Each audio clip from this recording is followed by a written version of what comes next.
If you got a chance to change it, change your life for the better one. Because we only fucking live once. My name is Erin Micklow, and I'm here with Frank and Mark from Booze and Glory. How are you guys? I'm good. It's good to see you. Yeah, we're still alive. It's been a very intense 4 days. I'm saving my time. I'm saving my time. And it's too much to hold me. Like a man, I swear. Is this a lifestyle?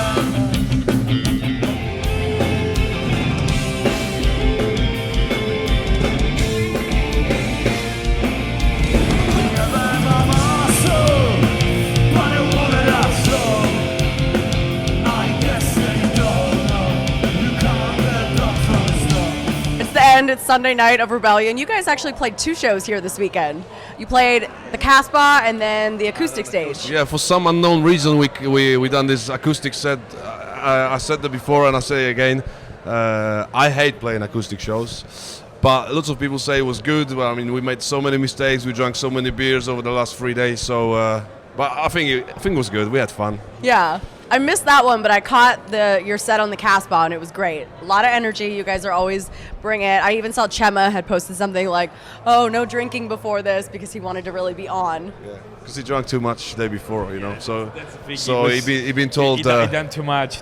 So, but all the time he keeping like the one drink before the show. So we try all the time to play as much better as possible. Yeah. So that's the thing. So. That's the thing. We don't want like come on stage fucking drunk and stuff. Shit like especially Chema, you have to watch him all the time, you know. That's so funny. So, since I missed the acoustic set, did you guys, the last time we spoke, you had released those reggae tracks, and you were saying that you won't perform them live, did you, for the acoustic? No, we're never gonna do that. No, come on, they're so good. Come on, he can't play reggae. He's a hardcore drummer. Well, I could play, but I don't like to play reggae. So Yeah. that's it. But it's a different story. No, this reggae project is purely like a recording project. So we're not planning to do any reggae stuff as a Booze and Glory. I used to play in reggae band many years ago, but and I like reggae, and the other guitarist Kahan, he likes reggae, but we're not gonna play reggae. Yeah. I can guarantee you that. We might be playing an acoustic show in future somewhere, but definitely not reggae show. Because we write our songs mainly on acoustic guitars. So it's pretty easy to play our songs, you know, on acoustics. But I don't like it because on stage, let's face it, we're not the best musicians in the world. So on the big stage, we can a little bit cheat. You know, we can jump, you can clap the hands and stuff. When you sit on this chair with this acoustic guitar, you know, you have to be spot on. And last night it wasn't spot on, but people said it was good. So yeah, but we have to practice a bit more, right? Yeah, of course. It's all about practicing. Yeah. I mean, I like to play acoustic also. I mean, because usually we play already acoustic show in Cortex in Berlin. It was good. I was playing Cajon and stuff. But we didn't practice too much because we were so busy. So this time, just him and the Cajon play the acoustic set. I was just supporting with a bottle of whiskey. That's it. That's funny. Yeah, you guys are busy. You actually have a new album coming out soon, right? Yeah. Finally. Finally, yeah. After 3 years, 3 years? Was it 3 years? 2 years. 2.5 years. Two and a half. Okay, so 15th of October, the new Booze and Glory album is gonna be out. We're gonna be doing what's different to previous albums, that we're gonna release this album on our own label. Oh wow. So we're not gonna work with any labels. It's not particular reason. It's just we thought we try to do something ourselves. So of course this costs us so much money and so much time to do this, but we're super excited to do it ourselves, you know, because we can make decisions, we can control everything, you know. It's like, I hope it's gonna work. Yeah. You know, but yeah, it's gonna be out middle October, also in America, and it's called Hurricane. Hurricane. That's awesome. I'm from Florida, and we had lots of hurricanes there.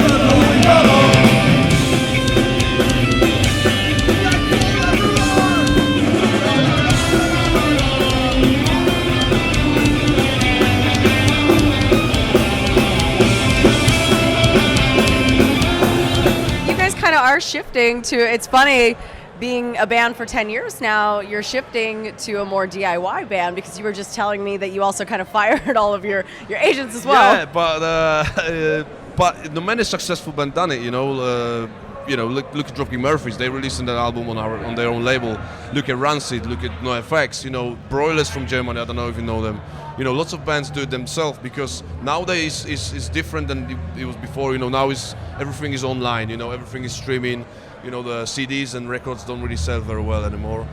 And it's different now, different market, and you can do lots of stuff yourself. Many bands recording the albums in their own studios, because now technology, you got a good computer, you can pretty much do everything now. Yeah. So can you talk about the process of making this album? Kind of how long did it take you, and were you obviously doing that yourselves as well? You're putting it out yourselves. Did you record it all yourselves? Did you work with any producers? No, we recorded in Sweden with Matthias Farm. He's a guitarist from Millencolin. Okay. So the sound is slightly different. I think the album sound really, really good. This is the first time we worked in different. Previous albums we recorded in London. It's the first time we flew to Sweden to record it. So it sounds really, really good. Different. It sounds like more kind of like better sound, more mainstream, like the sound I have to love, and but before recording just to Matthias, we always we did a pre-production, so we met each other, we start writing new songs, and we recorded before going to like a band studio, and this way to work is it's much better. I mean, so you before going to like a main studio, you know exactly what you're gonna do. That's it. So I'm really happy about the new album because we spend a lot of time on it, so it's good. Yeah. You guys are a really hard-working band, and everything that you put out is always great. So I'm excited for this one. Thank you. Yeah. So you said you also recorded a music video for it already. Is that correct? Yeah. I mean, we go 2 new videos. We already did for the 2 singles, and another 2 videos gonna be really soon.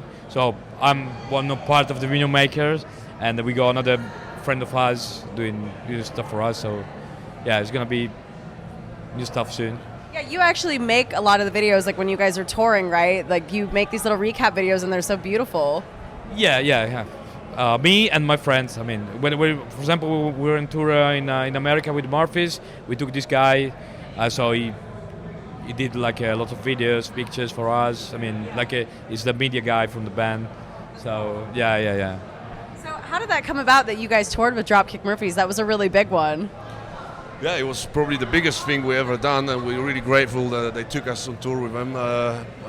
We toured with Dropkick Murphys first time in Brazil. That was 2017. Yeah. And then since then I was in touch with Ken Casey, and finally he took us on this St. Patrick's tour. It was 5 weeks around America. Really good, really stressful. Because we smashed the tour bus right before the first show. Oh shit! So 5 weeks around America with the side of the tour bus was open, you could see the engine and stuff.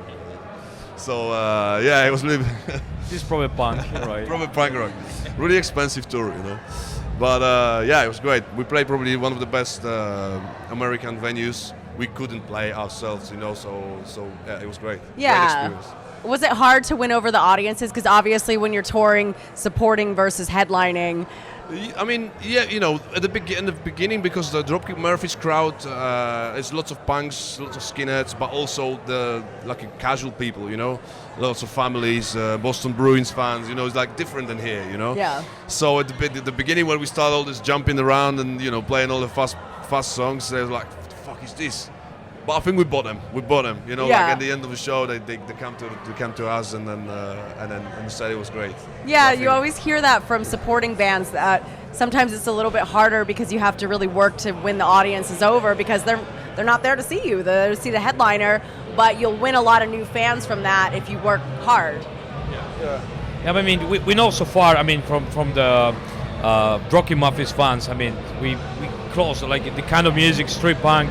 So, I mean, we have a really good show there. So the people some show was completely, crazy. So I was, fucking hell, it was so good. I mean, especially in Boston, we played 2 shows in Boston. It was crazy. I mean, the people react so good. So I'm really happy about that. And we finally played Florida.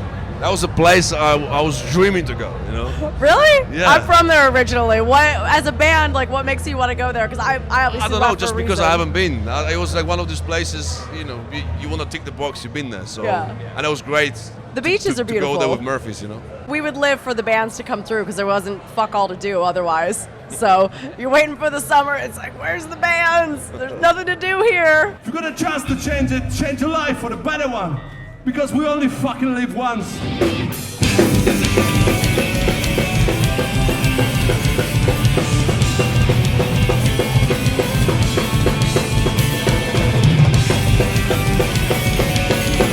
Stop listening to those you don't wanna listen.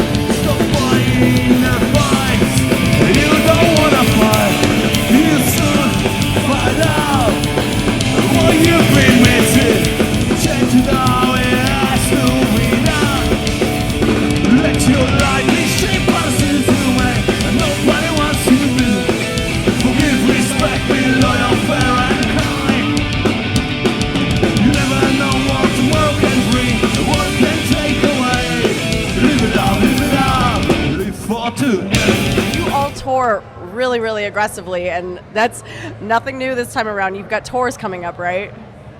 Yeah, that's what we want to do. I think, you know, we recording the new album, and then want to tour as much as possible. We got big tour coming up in this fall, starting in middle October. We're gonna do 30 shows in 30 days.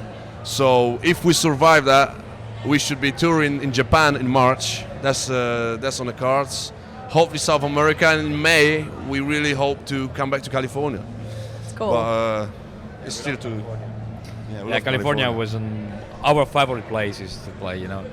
And we you know, it's good crowd there, good people, you know. That's California. We have a good scene there. I mean, weather. yeah, I love California. I mean, not being from there, it's such a special place. Lots and lots of good Best tacos. So what kind of things do you guys do to prepare for a tour, though? I mean, with a touring schedule that's that aggressive, even like you just said, if you survive it, like what are some of the things you do to try to make it through that? Because you hear about bands and they don't make it. Somebody will drop out on a tour. They say, fuck this, I'm leaving, I'm going home. I think, you know what, I think we lost enough members you know, so we don't want to lose anymore. I think it's like, you know, when we started to be like a full-time touring band, for some, obviously this is not for everybody, you know. No. You know, it might look good on the pictures, might look good on the videos, but it's really, really hard work, you know. And when you sleep in some different places every night, you know, or you're not sleeping at all, you know, or drive many hours. Like tomorrow we're driving to Slovenia, which is like, I don't know, 17 hours driving. Or more even, you know. So this is these things people don't see that, and touring, being a touring band is not for everybody. So I think now we got a lineup. These people, you know, Frank, Chema, Kahan, these people are just dead. All we want to do is tour, you know, as much as possible, and we're gonna rest probably. We ought. We never rest. Or we never rest. I don't know. Yeah, it's a way of life. I mean, if you're into it or not into it, it's not like you can choose. I mean, I love this life. I mean, I love touring. I love stay around. I love playing, especially, you know.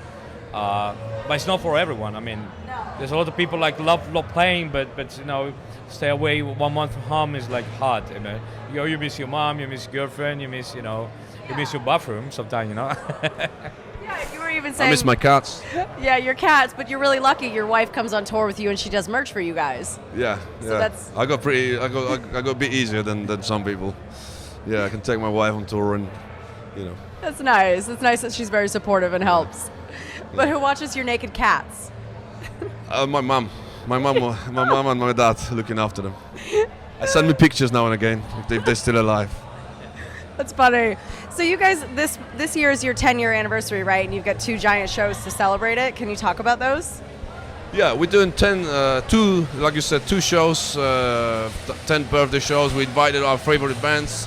The first show is 5th of October in Krakow, Poland, where I live now, very close to Krakow. And the second show is the 2nd of November in London, We got great lineups, and really looking forward to it. We invited for London show Liam flying from Australia, our ex-guitarist. So he's gonna jump on stage with us, and yeah, we're looking forward to this. That's cool. It'll be good. So do you guys have anything special planned for the anniversary aside from these shows? Like, is there anything you're going to do to make these shows extra special? We're gonna do something special, but we can't say that yet. You can't say it? No, it's a secret. Well, that's not fair. I hope you post it on your social medias then, because I won't be able to be there. You will see. You will see later. Okay. All right? All right. Okay. All right, well, I'm going to close with that. Thank you guys so much for taking the time tonight. Thank you very much. This is half of Booze and Glory, Frank and Mark, and you're watching Last Rockers TV.